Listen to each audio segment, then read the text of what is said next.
You know, I never believed in those moments where everything just snaps into place, like some divine intervention flipping the script on your life until it happened to me, right there in that sleepy little town of Willow Creek, where the biggest drama was usually who won the county fair pie contest. But let me tell you, my world turned upside down when old man Harlan, our neighborhood bully of a HOA president, decided my family's old farmhouse was standing in the way of his grand vision for community improvement, which really just meant turning our land into parking for his buddy's new strip mall. It started innocent enough, or so I thought, a notice in the mail about some violations on our property line, but deep down, I knew it was personal. Harlan had always hated how my grandpa had outbid him on that plot back in the 70s, and now, with me inheriting it after Dad passed, he saw his chance to settle the score, twisting HOA rules like a pretzel to force us out. Man, those first few months were hell. I'd wake up to surveyors poking around our fence at dawn, Harlan's cronies snapping photos like we were criminals, and then the fines started piling up, hundreds at a time for unsightly weeds or non-compliant paint.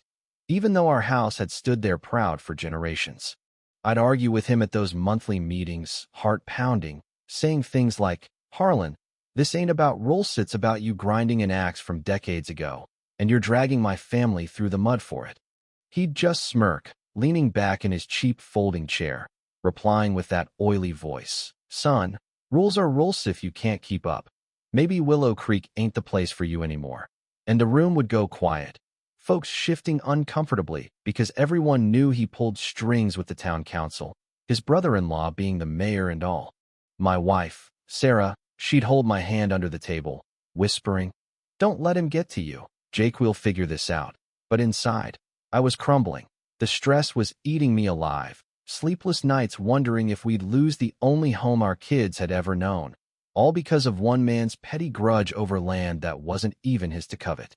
It wasn't just the fines. Harlan escalated it, spreading rumors around town that our farm was a blight, getting neighbors to sign petitions against us, even calling code enforcement for made-up hazards like our old barn being a fire risk, though it had weathered storms for a century without issue. I'd confront him one rainy afternoon in his driveway, rain soaking us both, yelling, "Why me, Harlan? What's this really about that old bid your dad lost? Or you just can't stand seeing someone hold on to what you want?" He'd laugh, cold and sharp, saying, "Boy, life's about progress. Your nostalgia's holding us back, and I'll make sure the HOA votes you out if it kills me." That hit deep. You know, the betrayal from folks I'd grown up with, turning their backs because Harlan dangled promises of lower dues or fancy upgrades, all while our savings drained, lawyers' fees stacking up, and me questioning everything. Like, was this some cosmic joke, or had I done something to deserve this endless grind? Sarah and I prayed quietly at night, not the formal kind, just desperate whispers. "God, if you're listening, draw a line here, 'cause I can't take much more." But honestly, it felt like heaven was on mute, the wilderness of worry stretching on forever, testing every ounce of faith I had left. Then came the shift. It was subtle at first, like a whisper in the wind, but looking back, that's when the real turnaround kicked in, unexpected and fierce.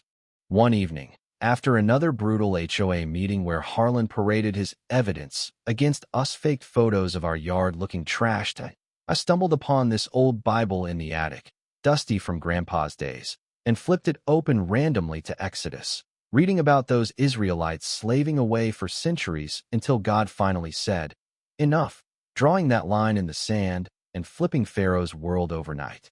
It hit me like a truck. Maybe my cries weren't ignored after all. Maybe this pain was forging something stronger in me, purifying the junk I'd carried, like resentment toward Dad for leaving me this mess, or my own doubts about standing firm. I started sharing bits of our story online, not for pity, but honestly posting about HOA abuses in small-town America, how one man's power trip could uproot families, and wouldn't you know, it caught fire. Folks from neighboring counties chimed in with their own Harlan-like nightmares, sharing tips on legal loopholes, even a retired judge offering pro bono advice via email. The momentum built quick. Sarah and I rallied a few brave neighbors who'd been quietly fuming, forming this informal group to challenge the HOA charter, digging up old records showing Harlan's conflicts of interest, like how his strip mall deal lined his pockets personally. We'd meet in our kitchen over coffee, laughing nervously at first, one guy saying, "Jake, you're either crazy or a genius. Harlan's gonna come at you harder now." And I'd reply, half joking, "Let him. If God's drawing a line, who am I to back down?" But the high came when we presented it all at the next town hall. Standing there, voice steady for once, laying out the evidence. "Harlan, your grudge ends here. These documents prove you've twisted rules for personal gain, and we're not letting you bully us out." The room erupted. His face went red, stammering, "This is slander. You'll hear from my lawyers." But the crowd wasn't buying it anymore, murmurs turning to outright calls for a vote. And just like that, the tide turned, the very systems he'd manipulated crumbling under the weight of truth exposed. By the end, it wasn't just relief, it was restoration, pure and sweet, like God paying back every tear with interest. The HOA ousted Harlan in a special election. His strip mall dreams dashed when the council revoked permits based on our findings, and our fines wiped clean, with an apology letter no less. I remember standing on our porch that crisp autumn morning, kids playing in the yard without a care, Sarah hugging me tight, whispering, "See? The line was drawn, we're free." Harlan slunk away, tail between his legs, muttering threats as he drove off. But it was over.